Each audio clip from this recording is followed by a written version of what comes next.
So I hope you can hear me. I got my mask on because I'm insulating the cabin, and I'm using this Armaflex closed cell foam and good old Willwood contact cement, cutting and fitting. I got my exhaust fan going, but it only does so much. So stripping and gluing. So what I'll do is I'll come back in and I'll shoot this with urethane. I got a gun and I got a little tube I built to shoot this stuff in these cracks and seal it up. And then I'll put a foam strip on here, a self-stick, and then my plywood goes to this surface so I can put my headliner on. So you can see down below here, I'm getting it pieced in. All the cracks will be filled. I gotta start, as soon as I get done down here, I'm gonna start running my wood ribs. And then this gets all covered with that real nice wood that I'm gonna put on here. So same thing up above. The top up here is kind of a bear. I gotta do it in pieces because I cross-ribbed. This is that foam, the self-stick. And this is like a little bit of a thermal barrier to stop sweat from hopefully coming through all the way. There's no way to stop it 100%, but if I can knock it down enough, and I'll insulate this in here and unwrap it with wood, and then finish this as a curb like wood. So I just wanted to show you kind of, it definitely plies. Takes a lot of sound out. Now I'm going to be doing the same thing on the walls around the windows. So I've got the lid insulated and with the black Armaflex. So that's 1/2 inch up here. And then I started my 3/8, which goes on here because this gets a trim piece. And it'll have a piece of Formica on the top of this glued, and the trim piece will hold right against it. So I've started that, and as you can see, the messy looking stuff is the little foam with I've got a gun with a tube on it, and I'm running it along to seal these voids that I left to hopefully stop some of the sweat part of it. This will get, like I was saying earlier, a piece of glue on foam. But down below here, I've got this one all knocked out. I ran my cables in for my drum winch out the front, and those have been sealed with bulkhead fittings. Starting my ribs, and that'll get the wood screwed to it. The lath, like it's a 1/4 by 3 inch I'm going to put on the sides, and plywood will be on this. So insulated the hatch opening, that'll get wrapped with wood also. And I got my lighting circuit coming in. There's a couple LED, 3 on each side. I'm going to put in round recessed LEDs. And then underneath here, on the back side of this, this is 1 by 2 box. On the back side, I'm going to glue LED strips. So there'll be a red and a white on that. And of course, this is where all the electrical will be falling into, so that's why it's water falling down right now. So just insulate. The sound in this thing has totally changed, of course.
Where you hiding?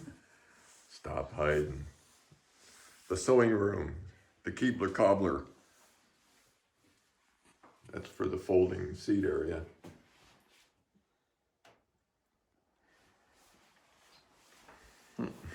I'm being followed.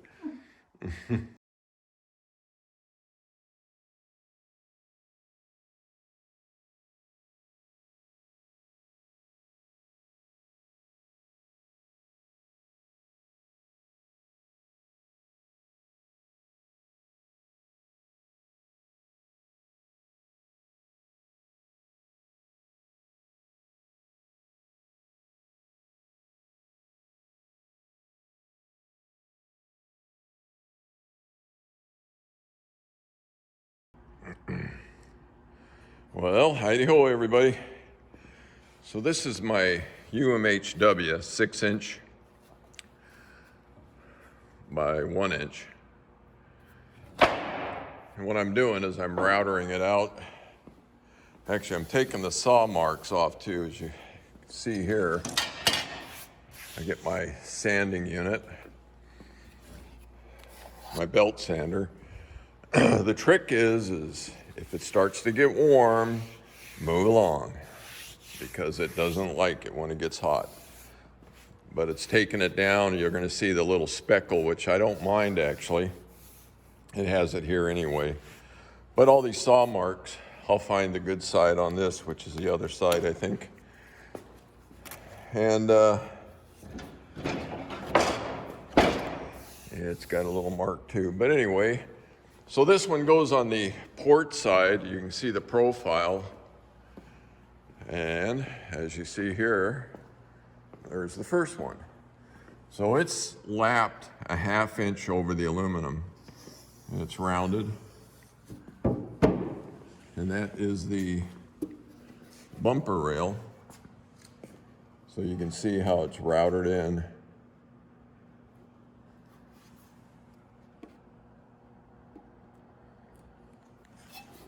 And I hammered that in place. You know, it's got a little play, but not bad.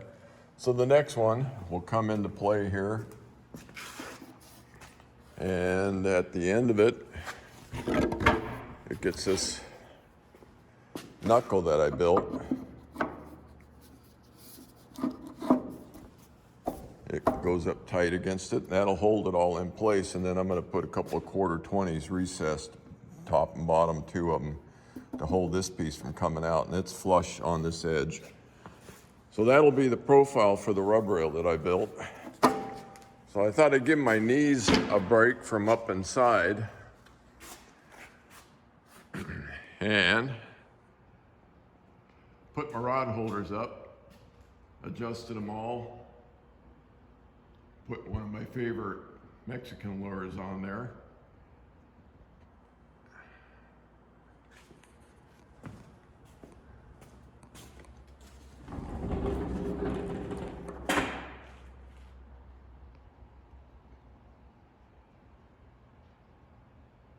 I grabbed onto that one down there and moved it, is the problem, but I got to tighten them down a little more.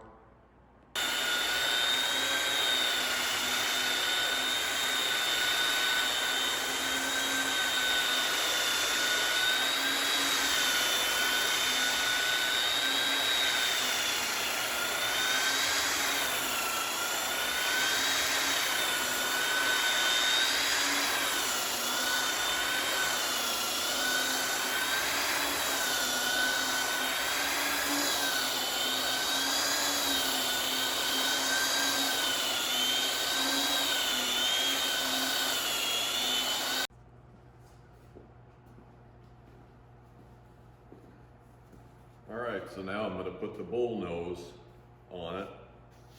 So I'm putting the round on it right now.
Overpowering it.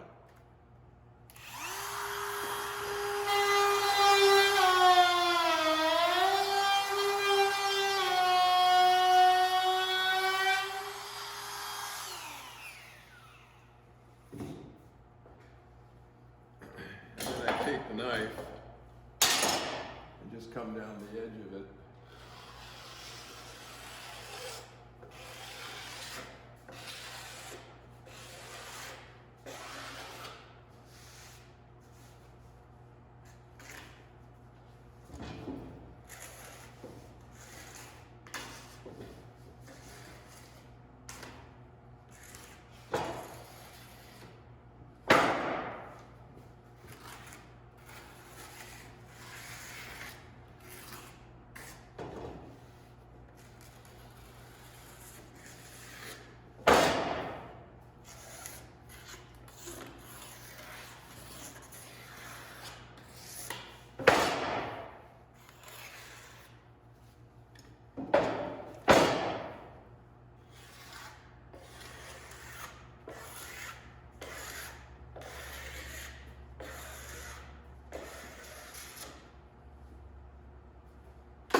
Now I'm going to cut the groove in it with the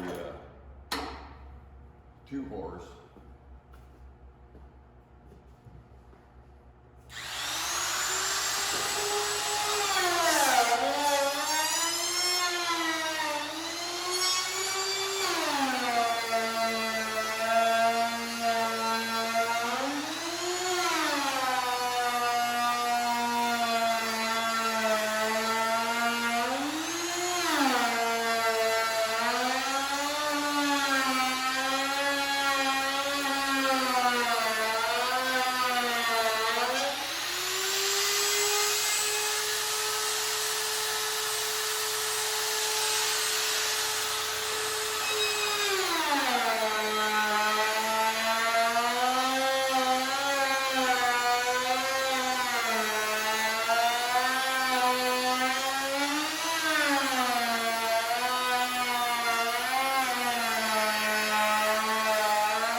All right, so I have my rub rail in.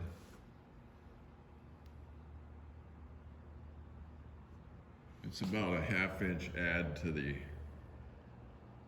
edge here.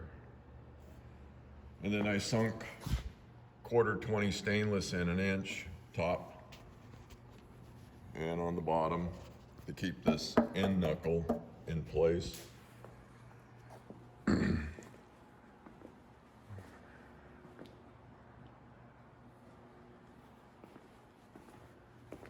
And I got the other side done.